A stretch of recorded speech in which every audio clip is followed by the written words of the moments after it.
আজ রাষ্ট্রীয় অতিথি ভবন যমুনায় অনুষ্ঠিত হয় জুলাই স্মৃতি ফাউন্ডেশনের চতুর্থ বোর্ড সভা। সভার শেষে এক সংবাদ সম্মেলনে জানানো হয়, লেফটেন্যান্ট কর্নেল অবসরপ্রাপ্ত আকবর কামালকে ফাউন্ডেশনের নতুন প্রধান নির্বাহী কর্মকর্তা হিসেবে নিয়োগ দেওয়া হয়েছে। এই পদে তিনি স্থলাভিষিক্ত হয়েছেন মীর মাহবুবুর রহমান স্নিগ্ধের। তবে ঘোষণার কিছুক্ষণের মধ্যেই সভাকক্ষের পরিবেশ পাল্টে যায়। জুলাই গণঅভ্যুত্থানে শহীদ ইয়ামিনের পিতা মোহাম্মদ মহিউদ্দিন ক্ষুব্ধ প্রতিক্রিয়া জানান এই নিয়োগের বিরুদ্ধে। তিনি বলেন, নতুন সিইওর এই সিদ্ধান্ত আমরা মানি না। শহীদ পরিবারের সদস্যদের মধ্যেই যোগ্য মানুষ আছে, সেখান থেকেই কাউকে দায়িত্ব দেওয়া উচিত ছিল। তার এই বক্তব্য থামিয়ে দিতে এগিয়ে আসেন ফাউন্ডেশনের কোষাধ্যক্ষ। প্রকাশ্যে তিরস্কার করা হয় তাকে। আমার ছেলে ফেসবুকে কোনো পোস্ট দিয়ে শহীদ হয়নি। আমার ছেলে কোনো আন্দোলনে পানি খাওয়াইতে যে শহীদ হয় নাই। আমার ছেলে কোথায় পুলিশের সামনে বুক পেতে দিয়ে শহীদ হয় নাই। আমার ছেলে সাধারণ জনগণ ছাত্রদেরকে যখন পুলিশের এপিসি থেকে গুলি ছোড়া হচ্ছিল, তখন সেই পুলিশের গুলি থেকে ছাত্র জনতাকে বাঁচানোর জন্য সেই এপিসির উপরে উঠে যায় এবং সেই ঢাকনা বন্ধ করতে যায়। তখন পুলিশ এপিসি থেকে নিচে নেমে তার বুকের বাম পাশে ক্লোজ ডিস্টেন্স থেকে তাকে শটগান দিয়ে গুলি করে। তারপরে সে যখন এপিসির উপরে পড়ে যায়, তখন তারা তাকে নিয়ে বিভিন্ন দিকে প্রদক্ষিণ করে। এবং এটা আমার ধারণা যে বিশ্বের সবাই দেখেছে যে আমার ছেলেটার উপর কি অমানবিকতা করা হয়েছে। আর আজকে এই ফাউন্ডেশনের এক বেয়াদব আমাকে বলেছে সোহাগ, ওনার নাম ওয়াকার।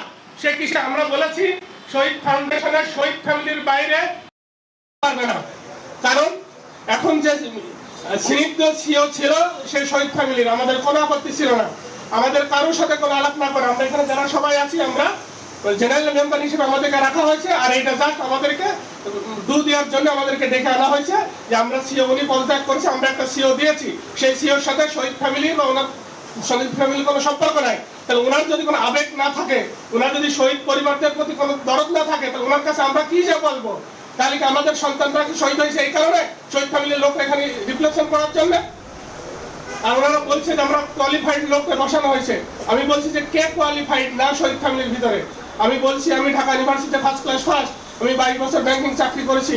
আমি 17 সালে যমুনা ব্যাংক থেকে সিনিয়র ভাইস প্রেসিডেন্ট হিসেবে পদত্যাগ করেছি। আমি সিওর জন্য কোয়ালিফাইড না? আর কোথা থেকে কাকে ধরে নিয়ে আসি, কেন হচ্ছে তাকে আমাকে সিও হিসেবে মেনে নিতে হবে? এই কথা যখন বলা হয়েছে তখন ওয়াকার সাহেব এটা আপত্তি করেন। আপনি কেন আপত্তি করেন? কারণ তিনিও হচ্ছে এই শহীদ ফ্যামিলির কেউ না, ওনাকে কেন ওখানে বসানো হয়েছে? ওয়াকার সাহেবের পদবি কি পরিচয়? ওয়াকার সাহেব ফাউন্ডেশনের ট্রেজারার ছিল। ট্রেজারার, হ্যাঁ, উনি বর্তমান কমিটিতে আছে এবং উনি প্রবলভাবে আপত্তি করছে যে এটা চেঞ্জ হবে না। কেন চেঞ্জ হবে না? আমাদের আবেগের কি কোনো মূল্য নেই? শহীদ ফ্যামিলির আমরা বলেছি যে সিও এর আগেও শহীদ ফ্যামিলিতে ছিল, এখনো শহীদ ফ্যামিলির ভিতর থেকেই দিতে হবে এবং যোগ্যতর লোক আছে তাদেরকে আপনারা বসান। এনারা বলছে না এটা চেঞ্জ হবে না। আমাকে বলছে সংবিধান পড়েছেন? আমি বলছি যে বাংলাদেশের সংবিধান যেখানে আমাদের ছেলেদের রক্তের বিনিময়ে চেঞ্জ করতেছি, আপনাদের ফাউন্ডেশনের সংবিধান চেঞ্জ করা হবে যে ফাউন্ডেশনের সবসময় সিও শহীদ ফ্যামিলির থেকে আসবে, নাহলে তো আমাদের কথা এমন। আমি সাধারণ মেম্বার হিসাবে বিভিন্ন শহীদ ফ্যামিলির সাথে যখন কথা বলেছি, তখন এখানকার যারা সহযোগিতামূলক তাদের আচরণ পায় না, প্রফেশনাল বলছে প্রফেশনাল আচরণ পায় না, পাবে থেকে কেউ তো ওখানে শহীদ ফ্যামিলির কেউ নাই। এমনকি ফাউন্ডেশনে যারা আহত তাদেরকে কর্মসংস্থান দেওয়া উচিত ছিল। ফাউন্ডেশনের অধিকাংশ কর্মচারী আহতও না, তারা আহত যোদ্ধাও না, তারা শহীদ ফ্যামিলিরও কেউ না। এটা তাদের আমরা ওয়াকার ট্রেজারার হিসেবে তার পদত্যাগ দ্রুত দাবি করতেছি, কারণ সে কোনো শহীদ ফ্যামিলিকে বলতে পারে না যে সো হট ননসেন্স।